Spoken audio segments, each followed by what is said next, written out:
पाठ 3 तृतीय पाठ स्वावलंबन। इसमें यह बताया गया है इस पाठ में कि हमें किस प्रकार आत्मनिर्भर बनना चाहिए, किस प्रकार हमें अपने कार्य स्वयं करने चाहिए। तो स्वावलंबन का मतलब होता है आत्मनिर्भर बनना, किस प्रकार हमें अपने कार्य स्वयं करने चाहिए।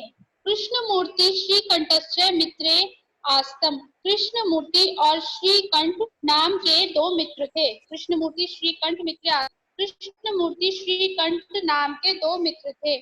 श्रीकंठ से पिता समृद्ध आशीष, जो श्रीकंठ के पिता थे वो बहुत अमीर थे, बहुत पैसे वाले थे, समृद्ध थे। अतः तस्य भवने सर्व विधानी सुख साधनानि आसन। इसलिए उसके पास भवन में जो मकान था उनका, उसमें सर्व सुख साधन मतलब सब कुछ हमें सुख देने वाली सामग्री थी, सब हमको देने वाली सब वस्तुएं थी। किसके पास? श्रीकंठ के पास, क्योंकि श्रीकंठ के पिता बहुत अमीर थे। तस्मिन् विशाले भवने चत्वारिंशत् स्तंभा आसन। उसके विशाल भवन में, उसके विशाल घर में चत्वारिंशत् 40 खंबे थे। ठीक है, वो जो श्रीकंठ था बेटा, उसके घर में सभी प्रकार का सुख साधन था और उसके घर में 40 खंबे थे। तस्य अष्टादश प्रकोष्ठेषु 50 गवाक्षा चतुश्चत्वारिंशत् द्वारेण शतत्रिंशत् विद्युत व्यंजनानि च आसन। उसके घर में 40 खंबों के साथ 18 कमरे, 50 खिड़कियां, 44 यानी कि 44 दरवाजे और 36 बिजली के पंखे थे। वो इतना समृद्ध था। कौन? श्रीकंठ। उसके पापा इतने अमीर थे, इतने समृद्ध थे। कितने हो गए? 40 खंबे, 18 कमरे, 40 खंबे, 18 कमरे, 25 खिड़कियां, 50 खिड़कियां, 50 यानी कि 50 खिड़कियां, चतुश्चत्वारिंशत् द्वारेण 44 दरवाजे और 36 यानी कि 36 बिजली के पंखे थे। तत्र दशः सेवका निरंतर कार्य कुर्वन्ति स्मः। वहां पर हमेशा 10 सेवक, 10 नौकर उनके कार्य करने के लिए हमेशा निरंतर रहते थे। परम कृष्ण मूर्ते माता पिता च निर्धनौ संपत्ति। परंतु लेकिन कृष्ण मूर्ति, जो श्रीकंठ का दोस्त था कृष्ण मूर्ति, वो गरीब था। उसके माता पिता गरीब किसान थे। माता पिता गरीब किसान पति पत्नी थे। तस्य गृहम् आडंबर विहीन साधारण च आसीत्। उसका घर एकदम साधारण सा था, दिखावे की कोई वस्तु नहीं थी, सरल सादा जीवन व्यतीत करने वाले थे और वहां पर कोई नौकर भी नहीं था। एकदा श्रीकंठे ते प्राते नववादने तस्य गृहम् आगच्छत्। एक दिन श्रीकंठ सुबह 9 बजे कृष्णमूर्ति के घर आया। कौन कृष्णमूर्ति के घर आया? श्रीकंठ सुबह 9 बजे। तत्र कृष्णमूर्ति तस्य माता पिता च स्वशक्तया श्रीकंठस्य आतिथ्यम् अकुर्वन्। जब कृष्णमूर्ति के घर श्रीकंठ आया, तब कृष्णमूर्ति और उसके माता पिता अपने पूरे सामर्थ्य के साथ, अपनी पूरी शक्ति के अनुसार श्रीकंठ का अतिथि सत्कार करने लगे। एतद् दृष्ट्वा श्रीकंठे अकथत्। ऐसा देखकर श्रीकंठ ने कहा, मित्र, हे मित्र, अहम भवता सत्कारेण संतुष्टो अस्मि। मैं तुम्हारे और तुम्हारे माता पिता के अतिथि सत्कार से बहुत खुश हूँ, बहुत संतुष्ट हूँ। केवलम इदमेव दुख मम दुःखः यत् तव गृहे एकोऽपि भृत्य नास्ति। बल मुझे मेरे मन में एक ही दुख है, मेरे मन में एक ही दुख है कि तुम्हारे घर में एक भी नौकर नहीं है जो तुम्हारा कार्य बटा सके, जो तुम्हारे कार्य करा सके, तुम्हारे कार्य में हाथ बटा सके। क्या एक भी नौकर नहीं है तुम्हारे घर में? मम सत्काराय भवता बहु कष्ट जातम। मेरे सत्कार के कारण तुम लोगों ने बहुत ही कष्ट उठाया है। मम गृहे तु बहव कर्मकारा सन्ति। मेरे तो बहुत सारे नौकर हैं। तदा कृष्णमूर्ति अवदत्। तब कृष्णमूर्ति बोलता है ममापि अष्टौ कर्मकाराः सन्ति, मेरे पास भी 8 नौकर हैं, मेरे पास भी 8 वन की अष्टौ अष्टौ 8 नौकर हैं। ते च दौ पादौ दो हस्तौ दो नेत्रौ दस श्रोत्रेति, मेरे पास 2 पैर 2 हाथ 2 कान और 2 आंखें हैं। ये किसने कहा? कृष्णमूर्ति ने कहा श्रीकंठ से। जब कृष्ण ने श्रीकंठ से ये पूछा कि मेरे घर में तो बहुत सारे नौकर हैं, तुम्हारे पास एक भी नौकर नहीं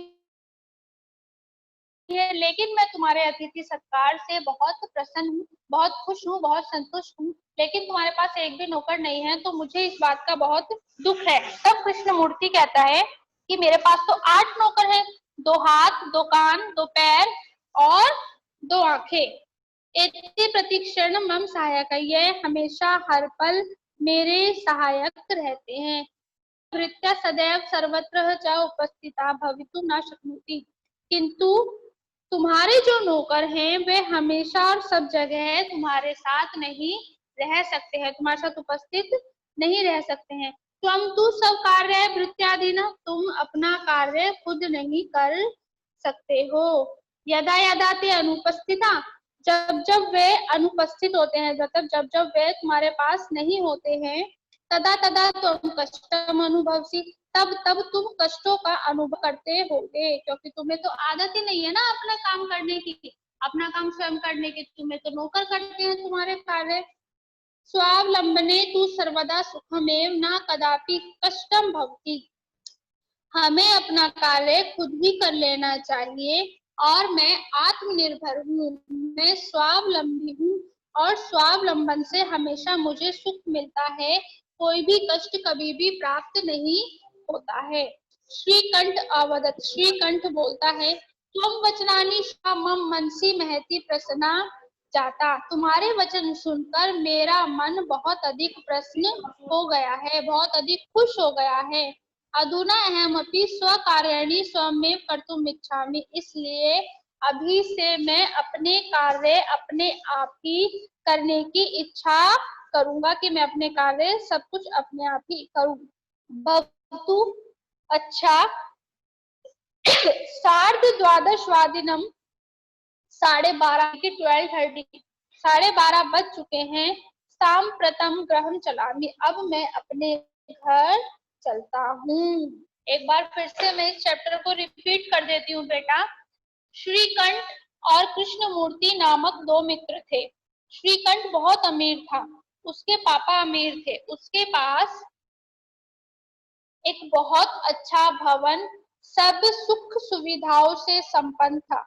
उसके घर में 40 खंबे, 18 कमरों में 50 खिड़कियां, 44 दरवाजे, 36 बिजली के पंखे थे। उसके पास हमेशा 10 सेवक हमेशा उसके कार्य करते रहते थे। परंतु कृष्णमूर्ति के माता पिता बहुत गरीब थे, गरीब किसान पति पत्नी थे। उनका घर साधारण सा था, उनके घर में दिखावे का कोई भी सामान नहीं था और उनका जीवन भी सरल और साधारण था। वहां पर कोई नौकर भी नहीं था। एक बार क्या हुआ कि वो जो श्रीकंठ सुबह 9 बजे कृष्णमूर्ति के घर आया, और तब कृष्णमूर्ति और उसके माता पिता ने जितना उनका सामर्थ्य था, जितनी उनकी शक्ति थी, उसके अनुसार उनकी सेवा करी, अतिथि सत्कार किया। यह देखकर श्रीकंठ बोला, अरे मित्र, मैं तुम लोगों के अतिथि सत्कार से बहुत खुश हूँ, संतुष्ट हूँ, लेकिन मेरे मन में एक ही दुख है कि तुम्हारे घर में एक भी नौकर नहीं है। मेरे सत्कार के लिए तुमने बहुत कष्ट उठाया है, मेरे घर में बहुत सारे नौकर हैं। तब कृष्णमूर्ति बोला, मित्र, मेरे यहाँ 8 नौकर हैं, 2 पैर 2 हाथ 2 आंख और 2 कान, जो हमेशा मेरे हर पल सहायक रहते हैं। परंतु तुम्हारे जो नौकर हैं हमेशा हर जगह तुम्हारे साथ उपस्थित नहीं रह सकते हैं, तुम अपना कार्य खुद नहीं कर सकते हो, तुम उनके ऊपर निर्भर रहते हो। जब जब वो नहीं होते हैं तब तब तुम्हें कष्ट की अनुभूति होती होगी, तुम्हें कष्ट महसूस होता होगा, लेकिन मैं तो अपना कार्य खुद कर लेता हूँ, जिसके कारण मैं आत्मनिर्भर हूँ, स्वावलंबी हूँ, और हमेशा स्वावलंबी होने का सुख मुझे मिलता है। मुझे कोई भी कष्ट नहीं होता है। अपना कार्य करने से बहुत ही सुख की प्राप्ति होती है। ऐसा सुनकर श्रीकंठ जो था बहुत प्रसन्न हुआ और बोला, मैं तुम्हारी बातों से बहुत खुश हूँ और आज से मैं अपना कार्य स्वयं करूंगा। और फिर बोला, तुम्हारे वचनों से मेरे मन की जितनी भी परेशानियां थी वे सब दूर हो गई हैं। मैं संतुष्ट हो चुका हूँ और अब 12:30 बज चुके हैं। अब मैं अपने घर चलता हूँ।